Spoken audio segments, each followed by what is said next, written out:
Richland Avenue will have a new underpass for pedestrians. The places the walkway will connect to. Drive into Athens from Cleveland, I see the sign and my body says you're home. Students and alumni are in an Athens state of mind. We'll have a special edition of Newswatch where we'll focus on the preparation and events for homecoming. Newswatch starts right now.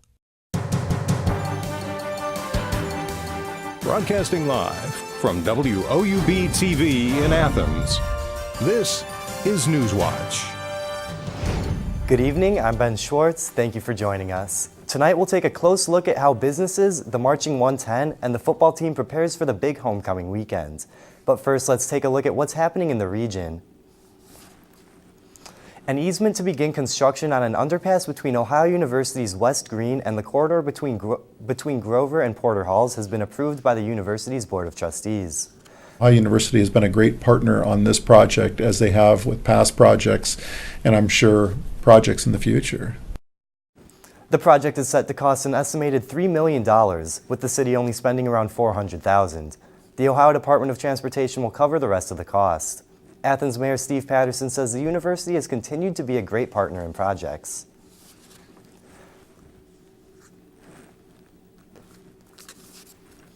An Ohio woman has been charged with murder after the death of her 1-month-old son, who she left in a hot car last month.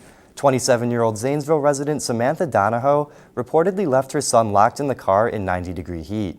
The incident took place in September, with the infant being pronounced dead on the scene. Donahoe was investigated for the death of her daughter last year as well, with the incident being considered an accident by police. The Union Bar in Uptown Athens is suing a woman who claims the bar failed to cut ties with a co-owner who allegedly raped her on 2 occasions. Kara Chatfield Rohrbaugh claims the man sexually assaulted her roughly 10 years before becoming co-owner, and that the bar promised to cut ties after the allegations surfaced, which she says they have failed to do. The union is now suing Rohrbaugh for defamation after she made multiple online posts earlier this month claiming the man is still a co-owner. The bar is seeking over $50,000 in damages, as well as a restraining order against the defendant. Nelsonville City Council still has a vacant seat after voting on 2 candidates in Monday night's special meeting. The seat has been empty since September, when Councilmember Margaret Gustafson resigned. The 2 candidates were interviewed by council with questions ranging from their profession to hypotheticals such as what they would do if the city was given $10 million to spend. Neither candidate received the majority of votes necessary to take the seat. Another vote will be held during next Monday's meeting. Athens trick-or-treating times are set for Thursday, October 25th, with days and times varying between different towns. Trick-or-treating in the city of Athens is scheduled for 5:30 to 6:30 p.m. on Thursday, along with the market on State Street being open to those celebrating Halloween on Wednesday from 6 to 7 p.m. Ohio University also has some trick-or-treating times set up, with each green given a day at the start of next week to give out candy.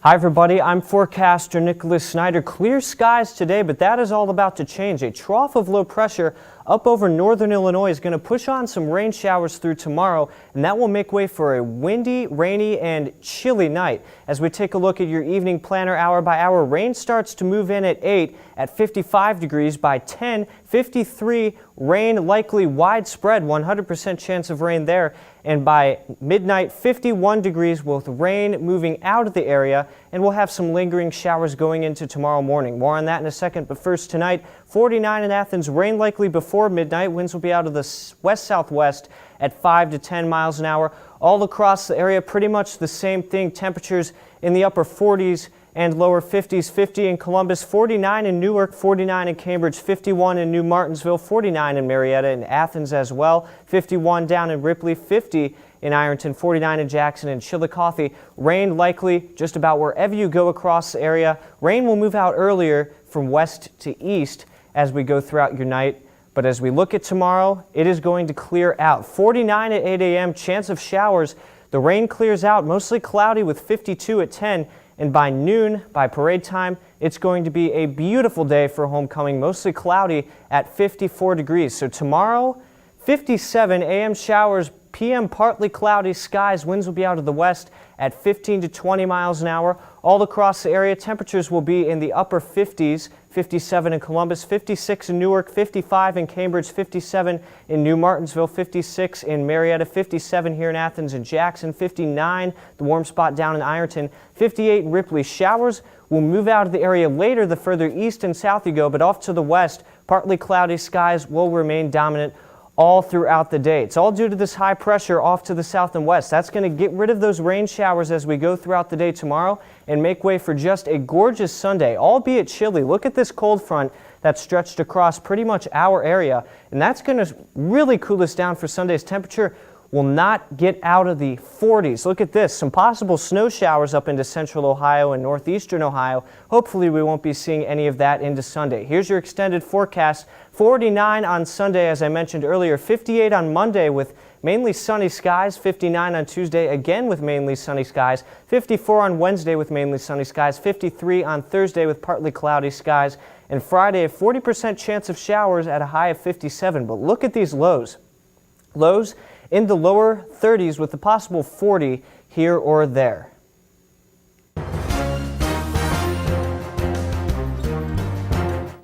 Medical marijuana will be available to Ohioans in the coming months. Patients will be able to purchase the plant from dispensaries after receiving a recommendation from their physician to treat over 20 medical conditions. State officials, however, say actual plant material, or buds, will be in limited supply at first, with other products such as edibles and oils set to hit shelves sometime later. Cleveland officials will offer citizens a gas or food gift card in exchange for guns. Democratic Mayor Frank Jackson says the gun buyback will begin at 9 a.m. tomorrow at the police department's 3rd District headquarters. Gift cards valued at $100 will be given for handguns and $200 cards for semi-automatic weapons. Jackson says the program is an important step to getting guns off the streets. The weapon must be unloaded in a clear plastic bag and inside a second container such as a gym bag or backpack. The number of people working on non-farm jobs in Ohio is at an all-time high. State officials say more than 5.6 million people were employed in non-farm jobs in September. The Department of Job and Family Services spokesman says Ohio added jobs at almost a 2% rate in 1 year. That is higher than the U.S.'s rate of 1.7% for the period. However, there were job losses in several sectors, including construction, leisure, and hospitality. And take a look at this. 2,500 piglets were on this tractor trailer when it overturned on an Ohio highway Wednesday. Most of the piglets stayed on the truck, but some got out. Right now, troopers aren't sure what caused the truck to flip over, but they think speed might have had something to do with it. Coming up on Newswatch, businesses are preparing for the large amount of alumni and friends visiting, while the Marching 110 gets ready to perform tomorrow. We'll have a close look at what it takes to put on homecoming in Athens. Plus, a look at how to use Athens foods while cooking. A special homecoming edition of Newswatch returns.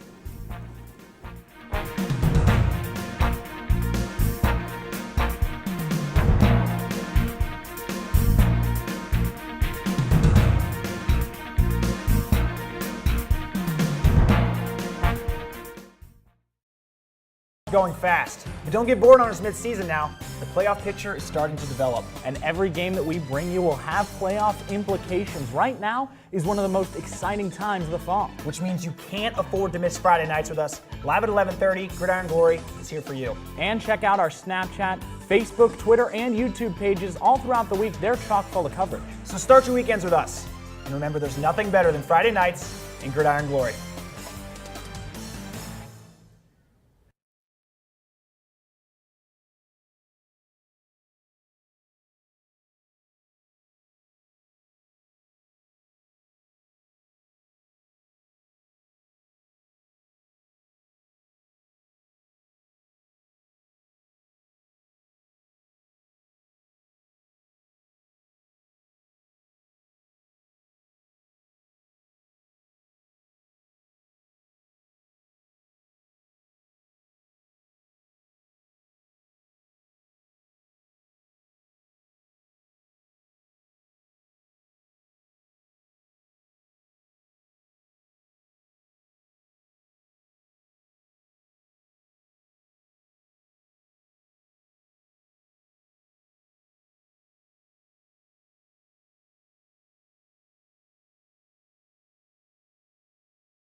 I loved Ken Burns' series on the Civil War.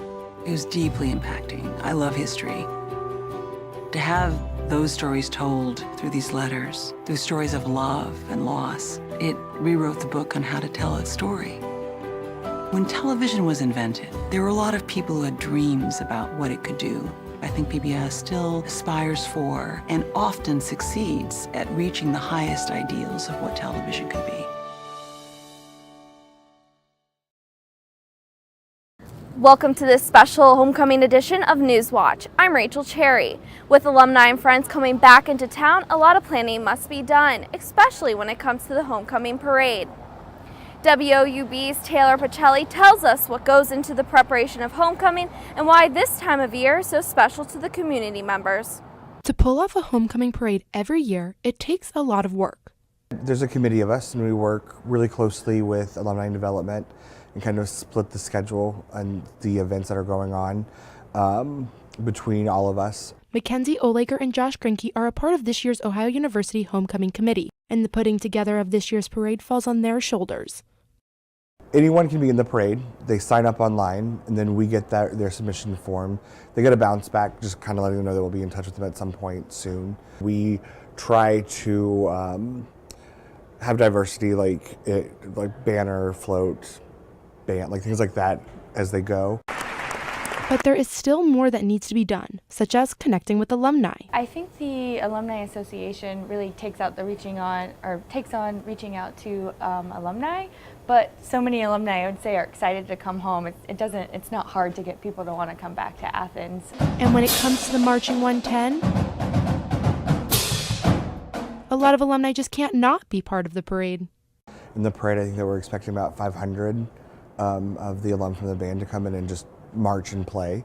And so I think that it's not a hard sell to get alumni to come back. And with so many familiar faces in Athens, Court Street is the place to be. It draws a lot of people into Athens, and I think it's really good for the community and for local businesses. And so, you know, we really enjoy homecoming. It's a lot of work. We do have extended hours. We open up early. But at the end of the day, even the local businesses have a soft spot for the parade. Whenever I was younger, we'd come up to the parade and enjoy the homecoming parade and go to the football game. And so that's something that I always remember doing with my family and friends. For WOUB News, I'm Taylor Pacelli. While homecoming means a lot to students and alumni, certain local businesses tend to thrive during the week as well. WOUB reporter Ben Schwartz has the story. With events taking place on campus all week in celebration of OU's homecoming, students and alumni are bound to venture onto Court Street as well, where plenty of iconic Athens businesses welcome back old and new customers. Court Street Diner is one place that stands out to anyone visiting the area around campus. Mary Nern, co-manager of the restaurant, says that homecoming is one of their biggest weeks of the year, and that she expects some alumni to come back for a bite to eat. I think it's a little bit of both. I know definitely for big weekends people usually eat where they can, but I also feel like for homecoming and where like alumni come back, they probably do come here if they remember liking it a lot. Other restaurants expect big weeks as well. Bagel Street Deli assistant manager Connor Neal says homecoming is actually one of their biggest weeks of the year. It'll be really, really busy. A lot of alumni. It's actually our busiest week of the year. Along with restaurants, though, many alumni like to visit their favorite bars from when they went to school as well. Kitchen manager and bar back at the pub, Jim Shaughnessy, says homecoming gives the bar a nostalgic feel. There's a lot of people that haven't seen their friends in a year or so, and a whole different kind of nostalgia, I guess, most people feel, as opposed to just a night going out. Earlier this year, the Burrito Buggy, another well-known Athens food destination, was put up for sale and quickly bought after a push from alumni to keep the buggy in business. Reporting for WOUB News, I'm Ben Schwartz. The Yell Like Hell Pep Rally is one of the best attended homecoming events. This year, it moved to the historic College Green. WOUB reporter Jennifer Prempo was at the event. Bobcats are ready for homecoming, one of OU's biggest events. The Yell Like Hell Pep Rally kicks off the series of events for this weekend. I just love the atmosphere. It's just great. Everyone's together. It just feels awesome. Our student singing groups such as Section 8, Title 9, and many more bringing the entertainment for the night. The pep rally brought students together over hot chocolate, cider, and cookies. Probably need a free cup like that because it gets cold and I'm gonna need some hot chocolate and things like that. OU's band, the Marching 110, brought the energy to the rally and will be bringing that energy to tomorrow's parade, which is what freshman Christina Labus is most looking forward to. I'm excited to see some of the alumni, and I'm going to be with the Frisbee team, so that'll be pretty fun to kind of hang out with them. But win or lose at the homecoming game, Bobcats are ready to celebrate. Probably the game, and then just the activities that are going around. I like to party a little bit, so hopefully win the game and I can do a little bit of party. Our homecoming weekend is all about the school spirit, taking on the Bobcat spirit. I am the Bobcat, that's how I see myself. Favorite thing though, I just like calling myself a Bobcat. I like to play Bobcat in my room because I am the Bobcat. For Newswatch, I'm Jennifer Prumpa.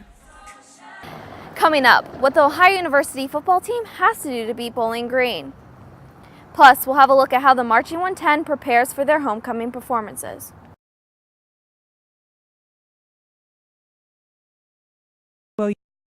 WOUB is member-supported public television. Your contribution keeps WOUB available in your community.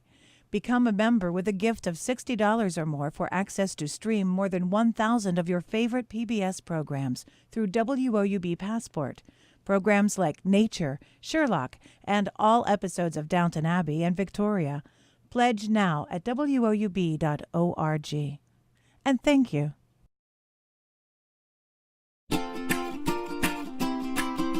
I love PBS because at the heart of everything PBS does is education. I use PBS not only in my home, but also in my classroom. It's kind of the idea of being the great equalizer for learning and for education. I'm a lifelong learner, and PBS has always been part of that journey for me. I love PBS because PBS supports teachers. They know what works for kids and what's best for kids, and that's why I love PBS.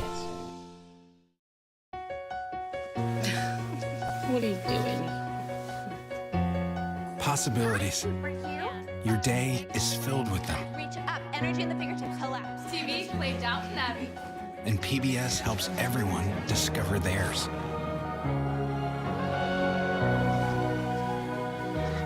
Anytime, anywhere. Up in the sky, you can see it.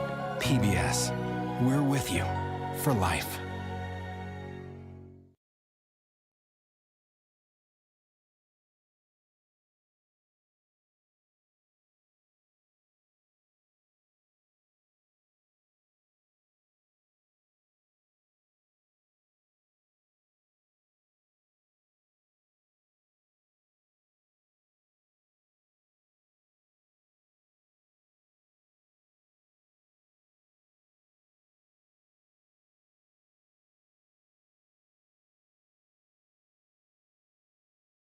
The Yell Like Hell pep rally isn't the only performance for the Marching 110. Tomorrow, they lead the parade in the morning. They then take the football field before, during halftime, and after the game. WOUB's Connor Kirk takes a behind-the-scenes look at how the Marching 110 practices. Booty, hop, booty, burning your line, 6, 7, ripple. Ohio University's Marching 110 is working on perfecting their choreography for tomorrow's game. 3, 4, 5, 6, 7, turn. Director Richard Sook says practices before homecoming focus more on the members' dance moves, not the music. They're good musicians, so that part comes easier. It's just getting the physical coordination down and syncing that with the music that's the biggest challenge. And helping keep the band in sync rests on the shoulders of the drumline. Jason Fletcher says the drumline often practices separate from the rest of the band during rehearsal. Well, I mean, we are supposed to give it 110%. And the stakes are higher for homecoming. Hundreds of alumni will join the 110's performance at halftime. Well, I'd like to say it's a game like every other, but it's really not, because we have our alumni coming back and they're especially picky because they want to see a really great show on the field. We want to put one on for them. Sook says the band has more drills than normal during homecoming week. Tomorrow morning, the 4 dance commanders will teach alumni new dances. Fletcher says performing with alumni is a show unlike any other. you really see exactly how long this family's been around, how many people are a part of it, and you get to experience that magic just right up with them. And they're grooving with you, you're grooving with them. And tomorrow, Athens and Ohio University will groove to Boston's greatest hits. Okay. And 4 and. All right, one more time. Reporting for Newswatch, I'm Connor Keurig.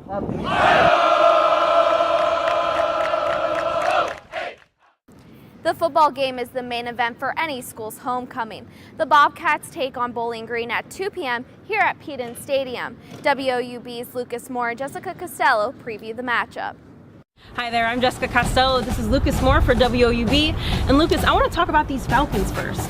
They had a little bit of a coaching change. They went from former head coach Mike Jenks to now head coach Carl Pelini has stepped up. You want to talk about how this may affect their game against Ohio? This is a big change. Coaching change in the middle of the season, it's rare that you see it, but it does happen at the college football level, and it happened for Bowling Green.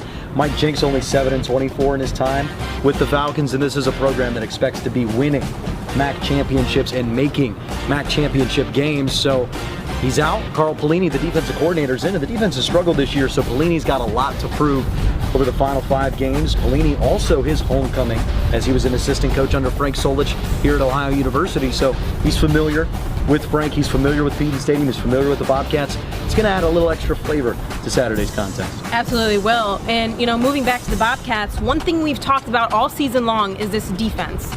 You know, we have to see a consistent defense during this game, but what are you expecting out of them on Saturday? I expect a little more consistent of a performance. There's just been a problem every week. There's been career highs all over the place. Marcus Childers, 169 yards rushing, 7.3 yards per carry. That's better than his career high of 79, which is beforehand in 19 games, and his career high yards per carry was 5.6. Ohio got dominated by Marcus Childers, and that's how NIU was able to win that football game. The Ohio defense has a consistent 4-quarter performance. They should win this game by 20 points. If they don't, you could be looking at a shootout on homecoming, and nobody wants to be in that position because if Ohio loses this game, MAC championship, you can kiss it goodbye. What are you expecting out of Rourke against the Falcons? He's the running Rourke a lot of times. He didn't run much on Saturday, only 0 yards rushing against NIU on 10 attempts. Sutton Smith was a big reason for that, but I think he's going to run a lot, and the big number is 325. That's how many yards per game on the ground Bowling Green has allowed this year, and with their defensive coordinator being promoted to their head coach, I don't really see how that changes. So I think Nathan Rourke is going to have a great day on the ground, and that's going to set up a lot of explosive offense for Ohio. I expect a lot of points for the Bobcats in front of all the alums on homecoming, and that's at least exciting. Yeah, absolutely is, and we'll have all things Ohio football covered for you. The Bobcats were the preseason favorites for a MAC championship this year, and they're still trying to do it for the first time in 50 years. The last Ohio team to win a MAC championship was in 1968. WOUB reporter Thomas Garvick has the story. It's one of the high points of my life. I can't tell you how much this means to me. We had a great bunch of football players, and they played up to our expectations. There's no place better than Ohio University. And there was no better time to be a Bobcat than in 1968. Every player was a piece to the MAC championship puzzle. I was part of a great team. Being part of a great team, you kind of go along with everybody and all that sort of thing. And I was a little puff of hot air in this great team that we had. A team that almost lost it all in Week 8 of the season. Bowling Green pushed the Bobcats to the brink. But head coach Bill Hess told his players one thing. Never give up. Always try. You know, sometimes you'll get the prize, sometimes you won't. But never, never, never give up. As long as you're trying, you got a shot at it. And in 68, they got that prize, their reward, a 50-year reunion in the making, and an induction to the Ohio University Hall of Fame. Homecoming is a lot of fun to see who will come back or who is coming back and what has changed in their life. The team being inducted in the Hall of Fame means a lot. I will be there, my wife will be there, my son will be there. And, yes, very excited. But maybe the greatest gift of it all is being connected with fellow Bobcats forever. I don't care where you are in the country. If you say you're an Ohio U Bobcat and somebody there is from Ohio U, they'll shout out your name or something like that, and all of a sudden you got a new friend. Next on Newswatch, Jefferson Culinary Studio joins in on the homecoming theme, Athens State of Mind. WOUB reporter Caitlin Coolidge shows how the studio used Athens foods in a cooking demonstration. This is a box that showed you a world beyond your own. It was just a box, but the world has changed, and so have we. And now the box can be almost any size or shape. And you decide what you want to explore. Anytime, any place. Break out of the box with PBS. This fall is going fast, but don't get bored on us mid-season now. The playoff picture is starting to develop, and every game that we bring you will have playoff implications. Right now is one of the most exciting times of the fall, which means you can't afford to miss Friday nights with us. Live at 11:30, Gridiron Glory is here for you. And check out our Snapchat, Facebook, Twitter, and YouTube pages all throughout the week. They're chock full of coverage. So start your weekends with us. And remember, there's nothing better than Friday nights in Gridiron Glory. I'm such a huge fan of PBS. For my entire life, it's been our window into a world of the arts that isn't available anywhere else on TV. We learn about our numbers and our letters and singing through music, through the incredible children's programming they have. And then we grow up and we get to see the world of the arts, whether it's ballet or opera or Broadway, and so many other amazing moments that you wouldn't get anywhere else except for PBS. WOUB is member-supported public television. Your contribution keeps WOUB available in your community. Become a member with a gift of $60 or more for access to stream more than 1,000 of your favorite PBS programs through WOUB Passport. Programs like Nature, Sherlock, and all episodes of Downton Abbey and Victoria. Pledge now at WOUB.org. And thank you. Theme of Athens State of Mind, Jefferson Culinary Studio held a cooking demonstration focusing on Athens food resources. WOUB's Caitlin Coolidge was at the event. Walnuts instead of beef, watermelon instead of fish.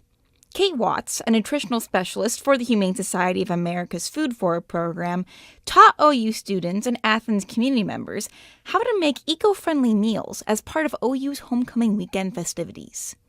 This sustainable eating event was put on to represent how the Athens and OU communities value the importance of eating environmentally friendly.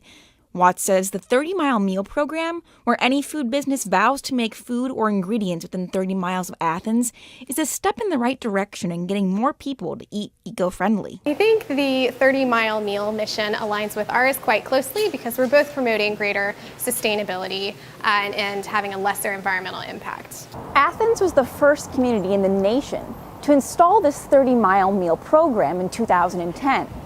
Since then, more restaurants here on Court Street and all throughout Athens participate in the Sustainable Local Foods Initiative.